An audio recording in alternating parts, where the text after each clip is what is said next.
All right, everybody, we have made it to Friday. Thank the Lord. So today we are going to start, of course, with First Chapter Friday. It's our last book with Jason Reynolds. I am super excited to read it to you, but super sad that this is our last time reading one of his books. Remember, he's got tons out there, but we are going to, focus on somebody else next week. But we are going to read As Brave as You. And it is by him. It is a longer book, but we're just going to read the first chapter.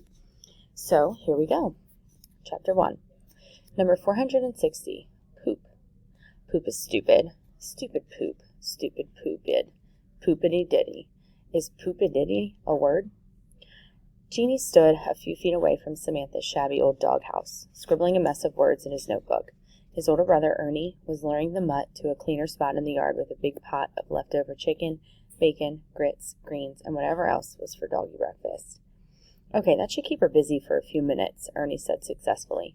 He walked over to the side of Grandma and Grandpa's house, grabbed a rusty shovel, and came back to Jeannie and started scooping up crusty piles of dog food. What I want to know is what you about to do with all that mess, Jeannie asked, pinching and pulling his shorts out of his butt. Mom must not have noticed how much he had grown since the year before, when she packed all his old summer clothes. If you put that notebook down, you'll see, Ernie said, holding the shovel out and walking toward the back of the house where all the trees were. When he got close enough to the wood line, he looked over his shoulder. Jeannie shoved the small notebook into his back pocket. You watchin'? Ernie called out, making sure all eyes were on him. Jeannie hustled over. Yeah. Ernie flashed a sly grin, one that worked perfectly with his dark shades. Then, without giving any kind of warning, he cocked the shovel back and flung it forward. The poop flew into the air and out into the woods, slapping against the trees and exploding. Oh, yeah, Ernie cheered, holding his shovel up as if he had just scored a touchdown. Jeannie gaped, his mouth falling open as Ernie came back to scoop up more dog crud. You just gonna stand there or you gonna get on this? Ernie asked, chin pointing to the other shovel, leaning against the side of the house. No way was Jeannie going to miss out on slinging poop. On poop-a-ditty? No way. How often does anybody get to catapult doo-doo into a forest? Never. Jeannie ran and grabbed the other shovel. Get this one, Ernie said, stabbing at a gross mound still stinky. Jeannie grimaced, but he slid the shovel under the poop, grimaced again at the scratchy sound of metal on dirt, then lifted it and followed Ernie back to the tree line. Go for it, Ernie said, nodding. Jeannie put one foot forward, holding the shovel out as if it were a baseball bat, and he was about to attempt the worst bunt in history. He whipped the shovel forward, but not nearly hard enough. The poop plopped down only about a foot away. It was a pretty sad throw. It was way too close to being a situation where poop was splattered all over Jeannie's Converses. Yeah, they were already covered in dust, but dust is one thing. Even mud he could handle, but dog poop, there's no coming back from that. You gotta fling it, Jeannie. Fling it. Ernie demonstrated with a few ghost flings. You see that tree over there? Jeannie looked out at all the trees in front of them and wondered which one Ernie was talking about. It was pretty much a forest. Trees were everywhere, and Ernie wasn't really pointing at any one in particular. He just said that tree over there as if one of the trees had been marked with a sign that said, This tree, dummy. But Ernie was always on him about asking too many questions, so Jeannie just nodded. Watch and learn, young grasshopper. Ernie held the shovel low, letting it hang behind him before hurling its contents into the woods. It splat against a tree. Perfect shot. It must have been the one Ernie was aiming for because he threw his hands up in celebration again. Bang, bang! Got it, he howled. Now try again. Jeannie picked up another clump, questions flying all over the place, like those flies on the poop-a-ditty. Why was there so much of it in the first place? Did nobody else care that there was mess all over the yard? When was the last time the yard had been poop scooped? When was the last time the yard had been poop scooped? Jeannie tried to mimic Ernie's every move. He held the shovel low and let it drop back behind him a little so that he could get some good momentum. We're talking technique here, sophisticated stuff. Aim for that old house back there, Ernie said, pointing into the woods. Genie focused and counted off. 1, 2, and on 3, he swung his whole body, a kind of broke-down golf swing, the mess whipping from the shovel head. Genie definitely got some air on it this time, but he hadn't quite figured out how to aim it. Ernie left that part out. The poop zipped off behind him, slamming into a window in the back of the house. The wrong house. His grandparents' house. "Genie!" Ernie shouted, his eyes bugging, and right after that came Grandma. "Genie!" she called out. "Ernie, what in Sam Hill are y'all doing?" All right, guys, that is As Brave as You by Jason Reynolds. If you are interested in figuring out what in the world those two boys were doing, throwing poop in a forest, please let me know. I think you guys will enjoy it. There's a lot of mystery to it, and it's not just about silly poop in the beginning, but that is an interesting way to catch everybody's attention. So we're going to go to today's lesson. We're going to go to the week of 9/21. You'll see it says Friday and Monday, 9/28. That's because Ms. Russo and I are going to give you a couple days to get this turned in, and Mr. Roach agreed as well. This is your first piece of writing, so we don't want you to rush through it. Also, a lot of you have makeup work. I know I have not put any grades in. I'm still waiting for a lot of work from a lot of people. So I'm going to do a mass grade over the weekend, but I want to make sure I have everything so that grades are completely up to date.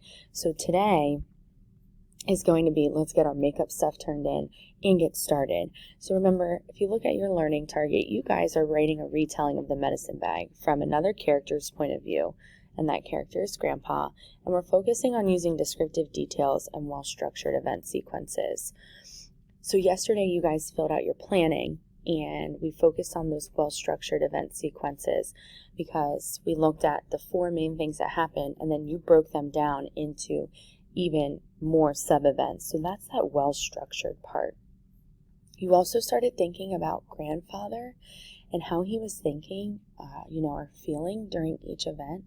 So that's kind of starting with the descriptive details. We will talk more about the descriptive details on Monday. I just want to see what you guys will come up with today. You are not expected to finish your narrative today.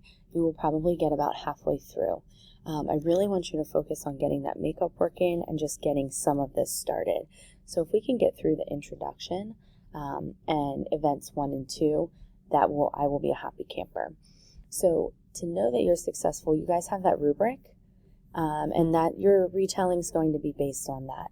So today what you're doing is listening to this video. We're going to complete our draft, or start our draft, and then by Monday we'll have it completed and we'll complete this writing reflection flip grid. So if you look at the Medicine Bag Remix story, this is what you're going to be doing today, okay? You've got your attached narrative rubric. This is what you're going to be graded on. Yes, this is graded at 12 points. Please read over this. I'm not going to read it to you. You guys know how to read a rubric. But remember, we're shooting for a number 4 in each area, because if we fall short, we still get a 3, and that's still awesome. We want to shoot for the highest because we're not good, we're great. You guys know that. So you've got your learning target and success criteria again here for you.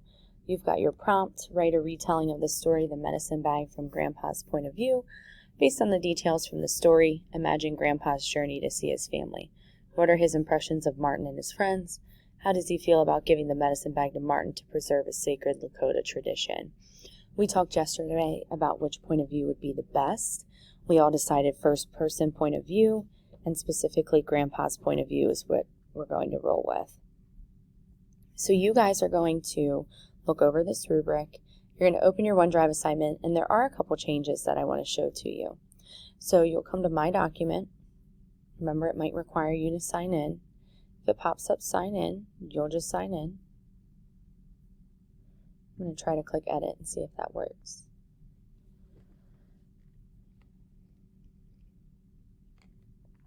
Seems as if the internet's working a little slow today. But while we're getting it to load, remember, you only have to do your introduction, your event 1, and event 2. So introduction, event 1, and event 2. There we go. All right, I was trying to get too far ahead. So if you think back to your directions on the assignment, we've opened the OneDrive assignment and it says change name to your first and last name. So what we're going to do is change name to Ben Ayers. This is an MLA format. Those of you who know you're going to go on to college, this is the formatting that most colleges use in their undergrad programs.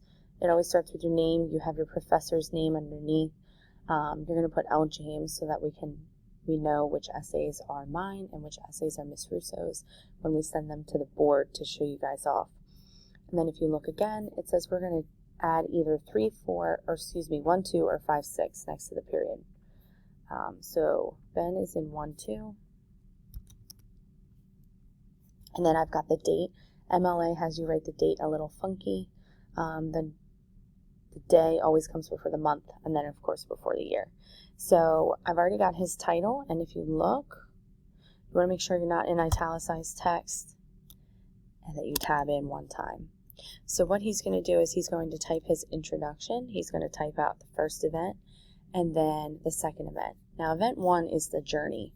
So if we're introducing the entire medicine bag, we're not just going to start at the journey. You want to kind of let the reader know that he's thinking about making this journey. So what would be on his mind as he's about to make this long journey? How would you create suspense with the reader? How would you introduce what he's thinking, what he's feeling, so on and so forth? Once you have your intro, your event 1 and event 2, you'll exit out. Okay? And then you're not going to submit. Do not submit, because again, you're going to work on this Monday after we talk about more descriptive details, come together and look at some awesome work that we've all done together. Okay, so today we're just doing event 1, introduction, event 1 and event 2, and we'll finish on Monday. And it says that if you forget,